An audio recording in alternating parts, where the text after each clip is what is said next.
மனிதர் தனது மனைவியுடன் ஜூக்கு சென்றார். அங்கே அவர்கள் ஒரு குரங்கு தன் துணையுடன் மகிழ்ச்சியாக விளையாடுவதை கண்டனர். மனைவி சிரித்துக் கொண்டே, இந்த குரங்கு எவ்வளவு பாசத்துடன் விளையாடுகிறது பாருங்கள் என்று கூறினாள். பின்னர் அவர்கள் ஒரு சிங்கத்தையும் அதன் துணையையும் பார்த்தார்கள். இருவரும் வெகு தொலைவில் இருந்தனர். சிங்கம் எதையும் பொருட்படுத்தாதது போல் ஒரு மூலையில் தனியாக அமர்ந்து அமைதியாக இருந்தது. மனைவி அதை பார்த்து, இவர்கள் ஒருவரை ஒருவர் நேசிப்பது போல தெரியவில்லை என்று கணவனிடம் கூறினாள். அதற்கு கணவன் சிறிது சிரித்துவிட்டு அவளிடம், நாம் ஒரு சிறிய சோதனை செய்வோம் என்றார். ஒரு கல்லை எடுத்து பெண் சிங்கத்தின் மீது எரிந்து பார் என்று அவளிடம் கூறினார். மனைவி குழப்பத்துடன் கல்லை எறிந்தவுடன் அந்த ஆண் சிங்கம் கர்ஜித்து தனது பெண் சிங்கத்தை பாதுகாக்க வந்தது. பின்னர் குரங்குடன் அதை மீண்டும் செய்யுமாறு அவளிடம் கூறினார். அவள் பெண் குரங்கின் மீது கல்லை எறிந்தவுடன் ஆண் குரங்கு உடனே மேலே குதித்து தன்னை பாதுகாக்க ஓடிவிட்டது.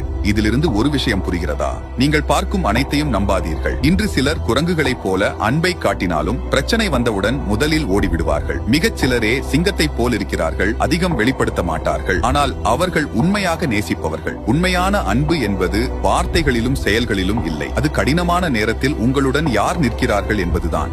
ஒவ்வொரு நாளும் சுவாரஸ்யமான மற்றும் ஊக்கமளிக்கும் கதைகளை நாங்கள் வெளியிடுகிறோம். எனவே தினமும் புதிதாக ஒன்றை கற்றுக்கொள்ள வளர்ச்சியை ஃபாலோ பண்ணவும்.